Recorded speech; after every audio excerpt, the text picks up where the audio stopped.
Assalamualaikum warahmatullahi wabarakatuh.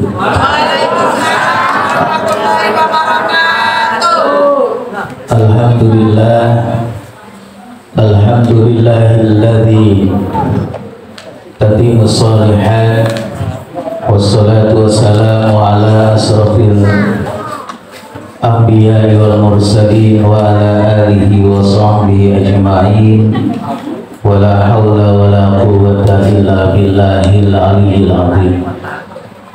Amma ba'du, faqad qala Allah ta'ala fil Qur'anil karim wa huwa asdaqul qailin. A'udzu billahi minasy syaithanir rajim. Bismillahirrahmanirrahim. Ya ayyuhalladzina amanu taqullaha haqqa tuqatih wa la tamutunna illa wa antum muslimun. Shadaqallahul azim. Para asatizah wabil khusus ustadzina al-kiram Khalid Mawardi, mada'anallahu bidul hayati. Semoga Allah memberikan panjang umur, sehat walafiat, berkah kehidupannya dengan keluarganya. Bapak-bapak, ibu-ibu, rahimahullah, jamaah yang dimuliakan Allah. Malam ini saya kembali memberikan, tapi maaf Bapak Ibu kalau saya katakan berdiri depan ini bukan untuk memberikan ceramah, karena saya perlu atau masih perlu diceramahin diri saya. Bukan takut kalau saya ceramah dengan ibu-ibu yang sepuh-sepuh, bapak-bapak yang sepuh-sepuh, nanti takut kualat. Atau saya memberikan tausiah juga enggak, karena saya juga perlu nasihat dari bapak-bapak dan ibu-ibu. Tapi saya hanya sekedar tanbih. Bahasa saya tanbih. Tanbih itu artinya saling mengingatkan. Tadi katanya Ustaz Khalid, wa tawassaw bil haqq wa tawassaw bis sabri. Itu saling mengingatkan kita satu sama lainnya.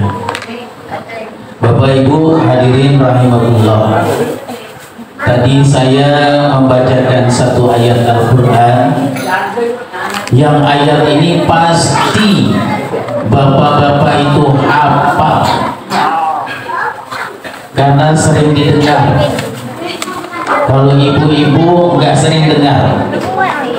Kenapa saya katakan bapak-bapak itu pasti hafal? Karena ayat ini setiap hari Jumat dibacakan oleh khatib. Setiap hari Jumat khatib itu berpesan, kewajibannya itu khatib pesannya, ya ayyuhalladzina amanu taqullaha haqqa tuqatih wa la tamutunna illa wa antum muslimun. Apa artinya, Bu? Artinya apa, Pak? Ustaz yang tahu katanya. Ya ayyuhalladzina amanu, wahai orang-orang yang beriman, ittaqullaha haqqa tuqatih, bertakwalah kalian dengan sebenar-benar takwa, wa la tamutunna illa wa antum muslimun, janganlah kalian mati kecuali matinya dalam keadaan Islam. Tubuhnya tadi sudah dijelaskan, umur kita nggak tahu. Kita ini kan sudah menjadi camat semua, Bu. Kita ini yang hadir semua apa tanya camat? Calon mati. Kita ini sebetulnya sedang berproses ke sana. Maka untuk itu ingat mati, zikrullah, kita disuruh ingat mati. Orang yang nggak pernah ingat mati tandanya imannya lemah, mungkin imannya hilang. Maka diperintahkan kita ini suruh ingat mati, karena kita memang sudah berproses ke sana dan sudah dikatakan camat, calon mati, bukan calon presiden, ya Bu ya. Nah, untuk itu Ibu, para jamaah sekalian, ittaqullah haqqa tuqatih, bertakwalah kalian sebenar-benar takwa. Apa sih yang dimaksud dengan sebenar-benar takwa? Sebenar-benar takwa itu adalah yaitu orang yang dikatakan takwanya yang sebenar-benarnya, yaitu dia sanggup mengerjakan segala perintah-perintah Allah dan juga sanggup meninggalkan segala apa yang dilarang oleh Allah. Itu yang sebenar-benar takwa, bukan sebaliknya. Yang dilarang dia kerjain, yang diperintahkan dia tinggalkan. Nah, itu yang namanya bukan orang yang benar-benar takwa. Maka untuk itu Ibu, para jamaah sekalian, ada satu kisah pada zaman Nabi Daud alaihi salam. Nabi Daud alaihi salam itu punya sahabat yang luar biasa. Sahabatnya itu adalah suka memberikan nasihat, sahabatnya suka memperingatkan, sahabatnya suka mengingatkan Nabi Daud alaihissalam. Saking akrabnya, saking dekatnya. Bu, kalau Ibu punya sahabat demikian, mau nggak? Pak, punya sahabat seperti ini mau nggak? Mau. Siapa itu sahabatnya Nabi Daud alaihissalam? Yaitu sahabatnya malaikat Israil. Mau? Mau? Pak? Mau Pak? Tadi katanya mau. Nabi Daud alaihissalam punya sahabat yang dekat, sahabat yang selalu mengingatkan dirinya, yaitu malaikat Israil. Kalau Bapak Ibu mau, nanti Ustaz kenalin. Jadi sahabat. Ya Ustaz, masa sahabatnya malaikat Israil, mentang-mentang saya camat, ya? Bukan itu Ibu. Ketika Nabi Daud alaihissalam kedatangan sahabatnya yang luar biasa ini, malaikat Israil mendatangi rumahnya. Assalamualaikum ya Nabiullah. Waalaikumsalam ya malaikat Israil, dijawab. Kemudian kata Nabi Daud alaihissalam, ya Israil, kamu ini datang ke sini itu untuk ngapain? Apakah mau menjalankan perintah Allah? Apakah cuma sedang silaturahmi di rumah saya ini? Maka kata malaikat Israil, ya Nabi Allah Daud alaihissalam, hari ini aku datang kepadamu adalah hanya kangen, saya gak ketemu kamu. Untuk itu saya datang menyambungkan tali persaudaraan aku. Alhamdulillah, kata Nabi Daud alaihissalam. Kemudian Nabi Daud alaihissalam bertanya, memohon permintaan kepada malaikat Israil. Ya malaikat Israil, bolehkah aku itu minta permohonan? Ya Nabi Allah, silakan, apa yang kau minta kepadaku ini, pasti aku akan kabulkan. Maka kata Nabi Daud alaihissalam, malaikat Israil, saya minta, kalau seandainya engkau ini datang kembali ke rumahku nanti, dan kemudian engkau ini semata-mata menjalankan perintah Allah untuk mencabut nyawaku, maka untuk itu malaikat Israil, tolong kasih tahu saya dulu, biar saya ini bersiap-siap. Enak gak kalau meninggal gitu Bu? Enak gak kalau meninggal begitu? Mau meninggal siap-siap dulu, ya.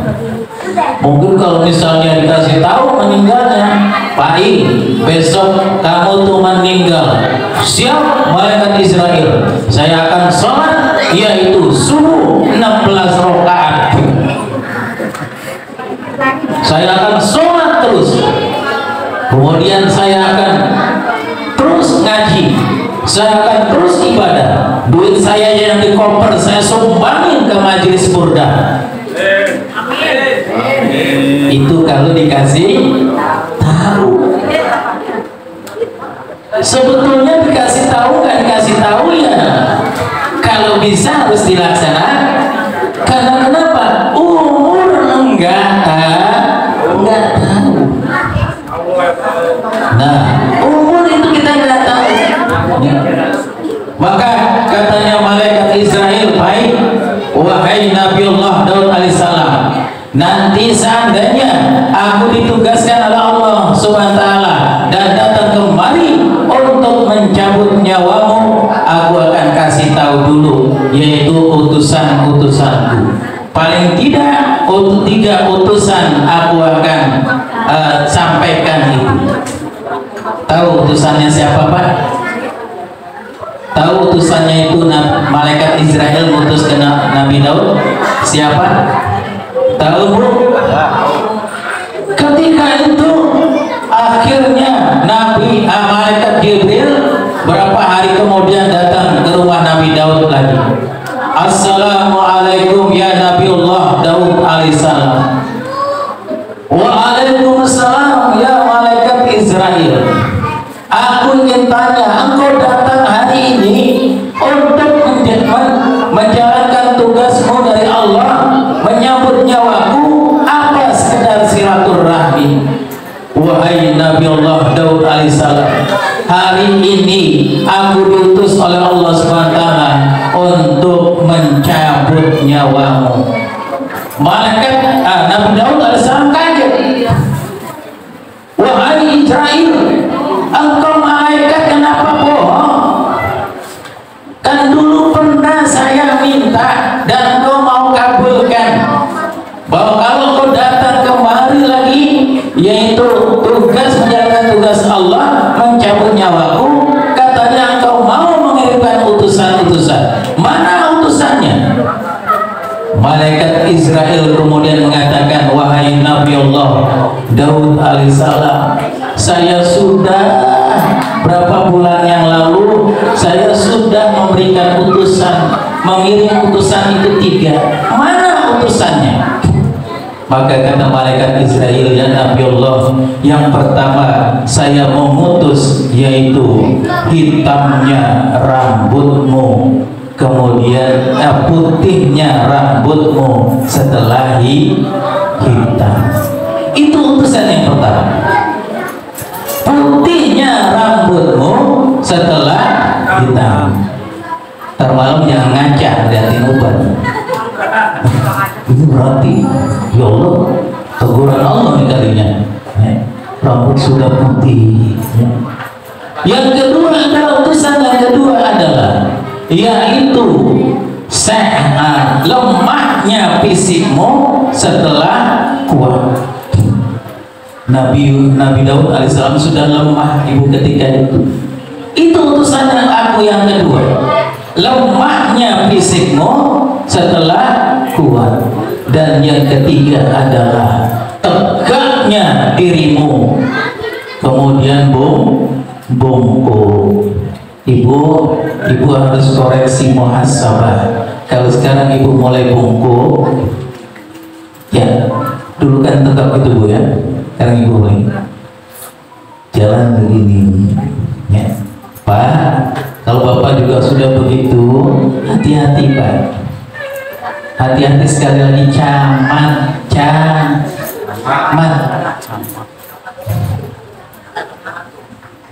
Yang muda jangan GR, itu masih gagal Ustaz. Gagal, Pak I masih gagal pakai seragam, masih jauh lah kita. Camat, kalau tadi mati itu nggak ada yang tahu.